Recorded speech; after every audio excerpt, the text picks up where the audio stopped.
Make sure you stay seated for me at all times, keeping your hands, arms, feet, and legs inside the truck, and make sure your facial coverings stay on throughout our entire journey, covering your mouth and your nose for me, please. We're going to head right on in here to Little Aturi Forest. The keyword here is forest. The animals that live here do like to blend into their surroundings. Sometimes they're a little bit harder to see. But if you start over on your right, that bottom left corner, there is an okapi down there. They do have that black and white stripe pattern on their legs and backhand side, so a lot of people believe that they're related to the zebra. However, they are actually the only known living relative to the giraffe. They are a very shy and timid creature though. So shy, in fact, they were not discovered by the Western world until 1901. Before then, they were thought to be a hallucination. Now, as we make our way throughout the desert today, friends, we're going to be checking out all of the bushes. Every now and then we can find a head poking on up. It is a little bit scary at times, not going to lie to you guys. Sometimes, though, that is how we find these animals, except for maybe this black rhino that's hanging out down here by the watering hole. Now, unfortunately, there are fewer than 5,000 black rhinos left in the entire world. It's mainly due to poaching for their horns. They were once thought to have a medicinal value, but we have found out they're just made out of the same thing that you can find in your fingernails and your hair. Unfortunately, though, that message has not made its way all the way across the globe yet. So they are still heavily poached, but we're hoping the more people that we can educate, eventually the more rhinos we can end up saving. A few different things here on your right. The reddish-orange antelope are some bongos. We nicknamed the ghosts of the forest. Their horns go in a backwards slant. That's just going to help them to run through the bushes super quick, just 7 seconds. The tall tan ones are greater kudu. They are the second tallest antelope species in the world, standing just under 6 feet tall. Those ones are female. We can tell that by the simple fact that they don't have any horns on their head. Only males have those horns. And then over here on our left, there's also a couple of larger black and white birds roaming around. These are saddle-billed storks, taking the saddle-bill shape that they have on their face. They stand about 5 feet tall, and they have a wingspan about 9 feet across. They're definitely not one of the smaller birds around the world. And that's a couple different animals in one area. We're going to head on out of the forest, though. We're going to make our way on over towards Safi River, so you can find it that direction. They don't have as many trees to hide behind. Sometimes it is a little bit easier to find something over there. Although it really wasn't that bad. You can definitely qualify that as a success today. We're going to see what the river has in store for us right now. We're going to make our way just around the river bend. Looks like there's a hippo in that back right corner there on your right. Like I said, we'll go just around the bend. We usually have a little bit of a better angle down this way.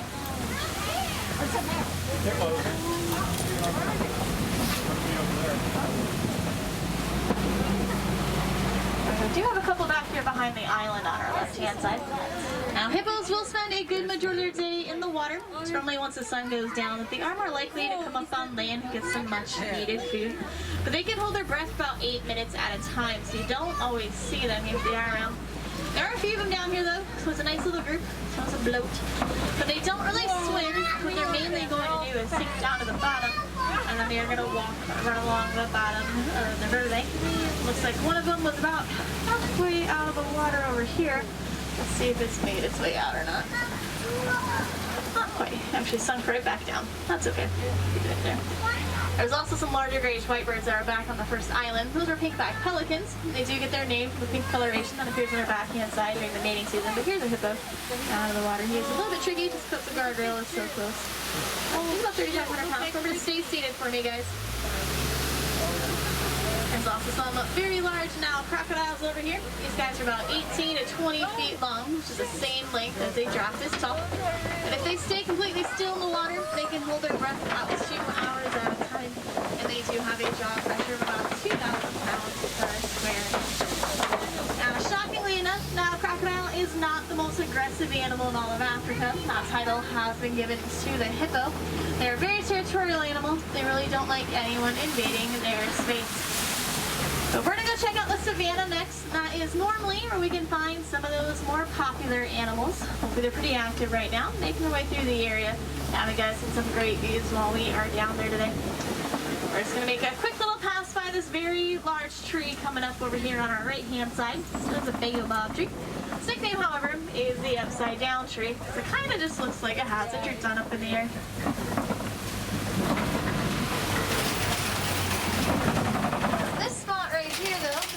Favorite spot in the entire reserve. It's an absolutely beautiful view of how the savannah can just go on for miles on end. Savannah is molded by the animals that live here. The elephants are going to come on through. They will knock down all of the dead trees. Okay, the bulldozers. Giraffes will go underneath the living trees. They're going to make them all the exact same level. And the pruners. Now, as the antelope come on by, they're going to mow the grass. Everything's pretty much taken care of by the animals, for the animals. We're just really here to observe them. We do a really good job of it. Start with the bighorn guys. These are Ancholy Cattle, also known as Watusi cattle, named after the Watusi tribe that first domesticated them. Their horns aren't heavy. They're actually hollow. They have a honeycomb structure on the inside that's going to act like a cooling system for them. Horns are about 3 to 4 feet in length. But they are a symbol of wealth for that Watusi tribe. When the sun goes down, they're going to get brought in these giant pens made out of thorns. Now, and hopefully the predators are going to stay away from them. And the village is going to be able to keep all of the animals that they started with that morning. Speaking of predators, though, a little bit tricky here, but there are some tan, black, and white animals lying down back at this lower, broken down tree limb. They blend in pretty well. It's going to be this one here. There's going to be a couple of African wild dogs, also known as the painted dog. They are the most successful hunters in all of Africa, typically led by the alpha male and the alpha female. The two dogs are going to have the same coat pattern, though. They're all unique and different in their own way. It's kind of like their own individual fingerprint. Both fewer than 5,000 of them left in the world. These guys are sadly the most endangered predator in all of Africa. They do love to be cuddled up close to each other. That's how they're going to keep that social bond that they have within their group. Farthest back on our left are sable antelope. Those guys are the official emblem out here in the Harambee Wildlife Reserve. So they are really special to all of us that reside here. As they grow in age, their horns start to curve back over their shoulders. These predators from jumping on their back, they're not looking. Small tan guys are springback. They can jump 6 feet up in the air and 13 feet across. Only 3 feet tall though, so those are ever gonna get. They do what is known as pronking. Their speed's about 60 miles an hour. Jump that 6 feet in the air. As they jump, they hunch their backs into an arc. And then these are Hartmann's mountain zebra. We can tell they're mountain because they have that extra skin flap that hangs down from their neck. It's called a dewlap. 2 babies, so the one that's directly across from us and the one that's back over our left shoulder, hanging out by the closest springback. Their legs are fully grown when they're firstborn. That way they can keep up with mom during a migration. They can run through all the tall grasses and avoid any predators that might be nearby. It is a small little group, so it's a dazzle, but it has finally been decided that zebras are indeed black with white stripes. Normally we can tell that just by looking at their noses. And then plenty of wildebeest around. These guys do participate in one of the greatest migrations in the world, so it's a great migration. Researchers were able to find one group that consisted of 2.8 million wildebeest. They're actually the second most populated mammal, second only to us humans, of course, kind of taking over the world a little bit. Whenever they want to lay down, though, they're going to face different directions. That's why they have a close eye out for predators. They do have all sides covered that way. It's a smart technique that they use. It's not just them. It's usually any antelope species anywhere in the world. You always want to be on guard. You never know. There might be something just hanging around in the bush somewhere. So we'll try to go out here to the farther field. See if we can find a few more things yet.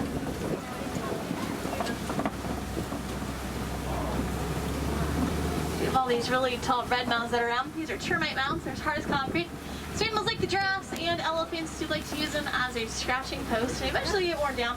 And little guys like the springback are going to use them as a lookout post. They're only made out of 3 materials though. Mud, spit, and animal dung. It's not the best 3 things out here, I will admit.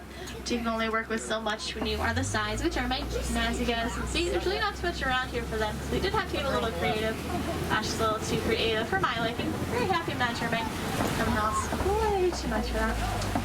But we're finding ourselves with a couple things here. There's an eland right here in the gap on our left-hand side lying down. He's the tallest antelope species in the world, standing 6 feet at the shoulders. He's 2,000 pounds though, but he can still jump 8 feet up into the air from a complete standstill. He could jump into this truck if he wanted to. It's never happened, but it never does. And then in famous side drops, you have a couple down here. There's quite a few back over our left shoulder though. They're up in the hillside hanging out today.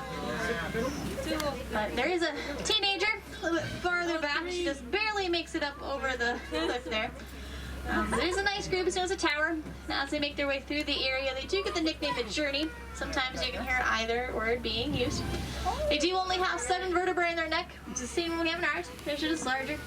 And then they have that 18-inch long tongue. That's just going to help them to reach the leaves and branches that are just out of reach. It is that dark purple in color. It's on their mouths quite often, so that's going to be rather painful if that were to get sunburned. But that's only one small section of Savannah, guys. We still have a lot more ground to cover and a lot more time to do it. I still want to try to find y'all something a little bit larger while we're out here today. That would be ideal for sure.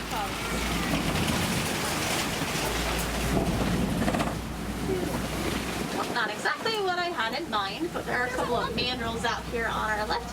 They are the largest of the monkeys, found in a group known as a troop. You do have the big male sitting there on top of the rocks. He's got that bright coloration on his face and backhand side. Kind of makes him look like our good rounder Fiki. And then there's a few females all around here as well. These guys are usually pretty secretive, so you don't really get to see them around all too often. So that's actually really nice of you to have done. Not exactly what I was hoping for, but there is another opening around the corner here. Let's try that.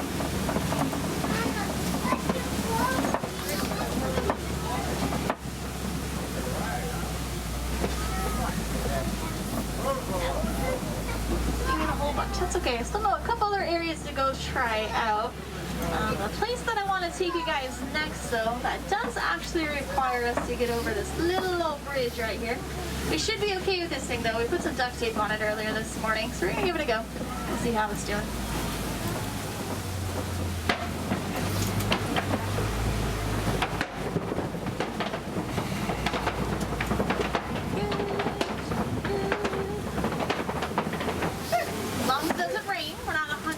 Positive the duct tape that we're using is waterproof. We did run out of Gorilla Glue the other day. It's really all we have to work with. I guess it's good on this right now. Ooh, there we go. See some tusk marks. Looks like there's even some footprints down here in the clay. It's a really good sign of elephant activity. They do eat the clay. Gonna give them some nice minerals for their diet. See a couple of them on the other side of the rocks there. So it looks like we have been able to find ourselves a herd.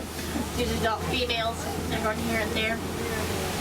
The warmer it gets out here, the more likely you're going to be finding elephants flapping their ears around. That is a cooling technique that they use. It's just like their own personal air conditioning unit. It can drop their temperature by about 15 degrees, so it is a pretty useful tool. They also have that amazing trunk. There's about 40,000 different muscles in that thing. Really great things for these guys. But in perspective, we have less than 1,000 in our entire body, so it kind of works out like an extra limb for them. Now this one here, this is an adult female. She's being a little bit camera shy at the moment. That is okay. We get what an elephant will give us around here. But there's usually a couple more. I did see them in the back right corner. Depending on where exactly they're standing is going to dictate what kind of view we can get of them. These guys have access to places we do not. So if they don't want to be looked at, they absolutely do not have to. But the herds do have all the different types of age groups in them. So you have the adult female and the juvenile, about 8 to 15. And then anyone under the age of 8 is considered a baby. We do the second longest childhood, only to us, of course. Mom has to wait a really long time for that little one, though. They have a gestation period about 22 months. When babies are first born, they're about 300 pounds. Well, a big adult male's about 15,000. Looks like there they go in the back right corner. So that's okay.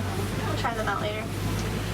Got a flamboyance over here, though. But in this case, a flamboyance is a group of flamingos. These are the greater flamingo. They are the tallest, standing just under 5 feet tall. All slight shade of pink. They are completely gray when they're first born. Not going to get that pink coloration until much later in life. A strict diet of beta shrimp, which is full of keratin. They do get tall pretty quickly. It's going to take them about 2 to 3 years to get all of their pink feathers in. So they still have a little bit of time before they look anything like their parents, but they will eventually get there.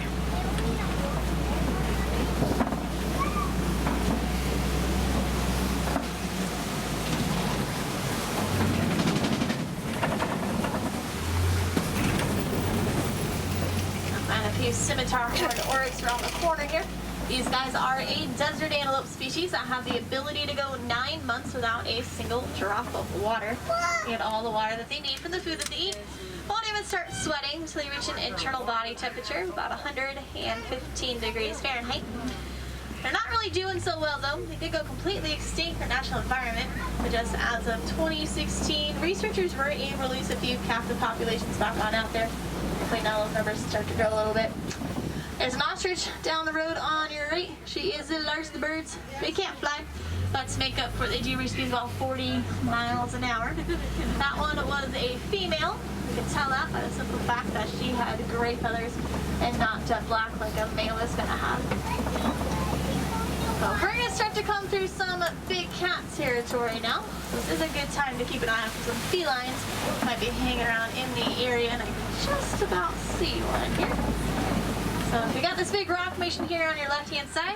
So right up in the little gap between them, there's two cheetahs lying down. One's completely flat in the sun, and then there's a second girl just behind her who's just got a little bit of shade on her, so she does blend in a little bit more. But cheetahs are the fastest land animals in the world. They're about 65 to 70 miles an hour if they really push themselves. They are more of a daytime predator though. They really only weigh about 100 pounds.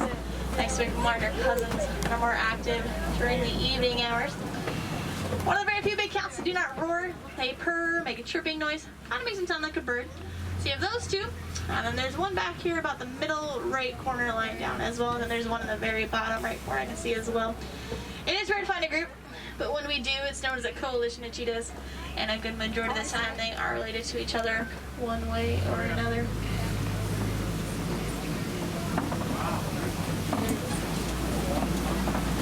We have big rock formation up ahead of us here still. It's known as a kopie. And sometimes we can find some very large predators like this girl hanging about, using them as a lookout post. And surprisingly, she's actually awake right now. A little bit different for this time of day, but we'll take it. Lions normally sleep on average about 18 to 20 hours, much more active when the sun goes down. When they are awake like her though, they see exactly like we do during the day. Once the sun has set, they do have that nighttime vision 6 times greater than our own. They also have that special padding on the bottom of their paws and let them get nice and close to their prey. The female is more the hunter. Male is going to be more the protector. He stays behind the rest of the pride and babysits. While the girls will head on out and get some much needed food. There's a Bontabop up on top of the ledge there on your right. That's a pretty special animal. There's about 20 of them left in the entire world at one point. For brown reserves like this one, I try to help her number grow a little bit. It is working. It's not as quick as we'd like. We're still hoping it's going to be enough to save that species. Then I got a couple of white rhinos. We're going to get a few different angles on them. This one's not too bad of her. But I want to go check somebody out before she jumps down. So there's a second lioness. She's just quite a bit higher than everybody else. And then the male's down here in the bottom corner. But that's okay. But she's got a great vantage point up there. She can see everything around her before any prey item's ever going to be able to find her. She will blend in from a distance. Yeah.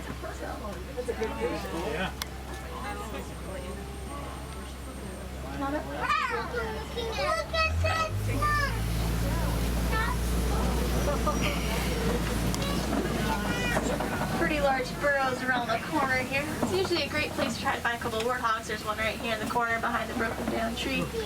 They are the largest of the burrowing animals, found in a group known as a sounder. When they sleep in their burrows though, they do sleep with their tusks pointed outward. That just keeps predators away from them while they are sleeping. But they don't always use their own burrows. They're known to take one from something like an aardvark. But we're going to get a lot closer to those white rhinos over here, and they are fairly large. They're about 5,000 pounds.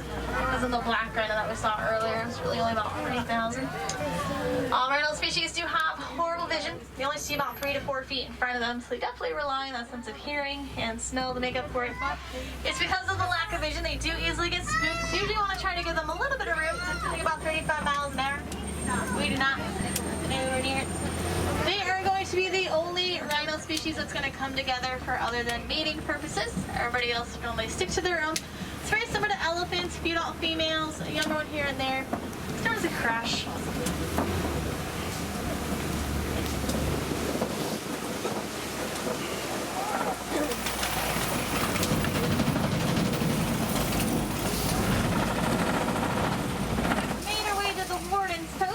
We're getting a little bit closer to the village now, but the warden and his staff have been taking care of some of these Nigerian dwarf goats.